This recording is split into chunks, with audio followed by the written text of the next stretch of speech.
AVM online classes में आपका स्वागत व अभिनंदन। पार्ट 8 है पवन, तूफान और चक्रवात। अब हमने इस पाठ की जटिल व्यवस्थाओं को समझते हुए एक एक पॉइंट और एक एक बिंदु का ही अध्ययन कर रहे हैं, ताकि थोड़ा थोड़ा अध्ययन करके आपकी समझ में ज़्यादा से ज़्यादा आ सके। और हर चीज़ को मैं चित्र द्वारा क्लियर करता हूँ, जो आपकी पाठ्य पुस्तक में भी बना हुआ है। अभी आपके श्याम पट पर आगे चित्र बना हुआ है, इसको देखेंगे। तड़ित, झंझा और चक्रवात, ये सब चीज़ें क्या है, इसके बारे में अध्ययन करेंगे। तड़ित झंझा भारत जैसे गर्म, आर्द्र व उष्ण कटिबंधीय क्षेत्रों में अक्सर विकसित होते रहते हैं। अभी अपने देश भारत की गर्म व आर्द्र व उष्ण कटिबंधीय क्षेत्र की अपनी ये विशेषता है, क्षेत्र में अक्सर विकसित होते रहते हैं, नहीं यहाँ बनते रहते हैं। ताप में वृद्धि होने के कारण ऊपर की ओर उठती हुई पवन प्रबल हो जाती है, यानी अपने यहाँ पर ताप ज़्यादा होते हैं तो क्या हो जाती है, पवन ऊपर उठने लगती है। जैसे ये वाली, ये जो दर्शाएगी, ये पवन क्या हो रही है, ऊपर उठ रही है, क्योंकि अपने यहाँ पर उष्ण कटिबंधीय क्षेत्र वाला है, इसलिए अक्सर यहाँ पर हमारे यहाँ पर चक्रवात उत्पन्न होते हैं। चक्रवात के निर्माण का ये चित्र है आपके सामने। तो ऊपर उठती हुई हवा ये प्रदर्शित करती है, क्रॉस लाइन वाली, और ये ऊपर उड़ती है तो एक हवा जो बीच में से होती है वायु, वो कहाँ जा रही है, नीचे की ओर बढ़ रही है, नीचे की ओर वायु जा रही है, यानी अपोजिट। एक ऊपर उठती है तो एक नीचे जाती है। किसके कारण होता है, अत्यधिक गर्म व आर्द्र उष्ण कटिबंधीय क्षेत्र के कारण हो रहा है अपने यहाँ पर। ताप में वृद्धि होने के कारण ऊपर की ओर उठती हुई पवन प्रबल हो जाती है, और पवन वायु के पहले से विद्यमान जल बूंदों को अपने साथ ऊपर की ओर ले जाती है। और वायु क्या करती है, अपने साथ में जल बूंदों को भी अपने साथ में ऊपर की ओर ले जाती है।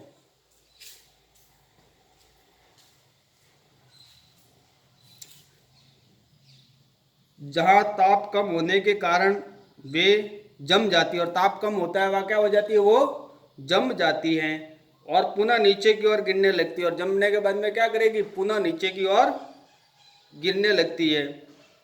गिरती हुई जल की बूंदे और तीव्र, एक तो तीव्र क्या होती है, बूंदे जो तीव्र वेग से ऊपर की ओर उठती हुई वायु की परस्पर क्रिया से बिजली या तड़िन होती है, जिससे ध्वनि उत्पन्न होती है। अब देखो, ये एक तो बूंदे जो क्या होती है, तीव्र वेग से ऊपर की ओर उठती है और वायु की परस्पर क्रिया से क्या करती है, बिजली तड़ित यानी कूदती है, और बिजली क्या होती है, चमकती है, जिससे वे ध्वनि उत्पन्न करते हैं, जिससे वे क्या करते हैं, ध्वनि अपने को सुनाई देती है। इसी घटना को हम तड़ित झंझावत कहते हैं। आप ये घटना समझ में आ गई, जो पानी की बूंदे ऊपर की ओर उड़ती है और तेजी से हवा के साथ में क्या होता है, नीचे की ओर आती है, घर्षण से क्या होती है, आवाज उत्पन्न होती है और बिजली भी चमकती है। तड़ित झंझावट के बारे में उच्च कक्षाओं में विस्तार से पढ़ेंगे। अब जैसे जैसे अभी ऊपर की कक्षाओं में जाएंगे तो और विस्तार से इसको पढ़ने को हमको मिलेगा। अब तड़ित झंझावट कैसे चक्रवात बन जाता है, ये चक्रवात का रूप कैसे ले लेता है। आप जानते हैं कि जल को द्रव से वाष्प अवस्था में परिवर्तित करने के लिए ऊष्मा की आवश्यकता होती है। अब यह क्या कह रहा है, आपको इसको समझना है। जल को द्रव से वाष्प अवस्था में परिवर्तित करने के लिए आपको किसकी जरूरत पड़ेगी, ऊष्मा की आवश्यकता होती है। अपने घर के अंदर भी देखते हैं, सब्जी है, दूध है, जिसको हम उबालते हैं तो उसके अंदर से वाष्प भाप बाहर निकलती है। वो किसके रूप में, पानी होता है उसके अंदर, वो भाप में बदलकर ऊपर की ओर उठता है। तो उसके लिए किसकी जरूरत पड़ती है, ऊष्मा की। क्या वाष्प के द्रव में संघनित होने पर ऊष्मा वापस मिल जाती है, इसके समर्थन में क्या आप कोई अनुभव बता सकते हैं, यानी आपको कोई अनुभव बता सकते हैं इससे संबंधित। हाँ, हम इसके संबंधित अनुभव भी बता सकते हैं। जैसे दूध के ऊपर कोई ढक्कन रखेंगे तो वह क्या, ढक्कन के नीचे वो वाष्प टकराएगी ठंडे पानी से, ठंडे स्थान पे तो क्या होगा, वो वापस पानी वाष्प है वो जल बूंदों के रूप में परिवर्तित हो जाएगा। बादल के बनने से पहले जल वाष्प में ऊष्मा लेकर वाष्प में परिवर्तित हो जाती है।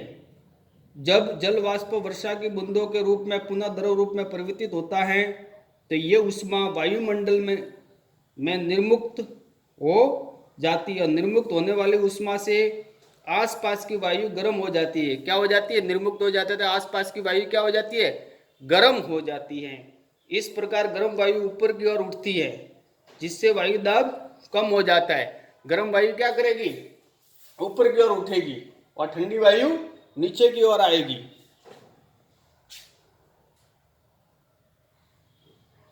इस प्रकार गर्म वायु ऊपर की ओर उठती है, जिससे वायु दाब कम हो जाता है। फलस्वरूप तड़ी झंझा के केंद्र की ओर उच्च वेग से अधिक वायु गति करने लगती है। इस चक्र की पुनरावृत्ति अनेक बार होती रहती है। घटनाओं की श्रृंखला का अंत बहुत ही निम्न दाब के एक ऐसे तंत्र के निर्माण के साथ होता है, जिसके चारों ओर उच्च वेग की वायु की अनेक कुंडली के रूप में घूमती रहती है। ये जैसे कुंडली के रूप में घूमती रहती है। ये सभी चक्रवात को गति करने की दिशा, धारा का प्रवाह, ठीक है, जानजे क्रमित के रूप से घटते हुए, और ये गति करती रहती है। ये राउंड मैंने बीच में बताया आपको एरो द्वारा। इस स्थिति को हम क्या कहेंगे? मौसम की इस स्थिति को हम क्या कहेंगे? चक्रवात कहते हैं। वायु वेग और वायु दिशा को चक्रवात के तापमान और आर्द्रता में वृद्धि करने वाले कुछ कारक होते हैं। अब यह कहते हैं इससे कुछ हानियां भी हैं। ये अपने अगले पॉइंट में, लेसन के पॉइंट में पढ़ेंगे। उससे पहले कुछ बातें अपने को यहाँ क्लियर करनी है। जैसे चक्रवात के निर्माण का ये चित्र आपकी पाठ्य पुस्तक में दिया गया है। इसको और व्यवस्थित तरीके से आप पढ़ना, आपको सारी चीजें समझ में आ जाएगी। ऊपर उठती वायु निशान बताए हुए हैं। ये ऊपर उठती वायु गर्म है और नीचे आने वाली हवा कैसी, वायु कैसी है? ठंडी है। ठीक है, ये इसका बही प्रवाह क्षेत्र है, ऊपर से नीचे तक। और फिर ये ऊपर से क्या होती है? यानी चक्र के रूप में गोल गोल घूमने लगती है। चक्रवात के गति करने की दिशा ऊपर की ओर है। चक्रवात जो गति करेगा वो ऊपर की ओर है। धारा प्रवाह यानी इधर से है। फिर है ज्यादा क्रमित रूप से बढ़ते हुए, यानी ये धीरे धीरे क्या करता है? चक्रवात बढ़ता रहता है। आज के लिए इतना ही। धन्यवाद।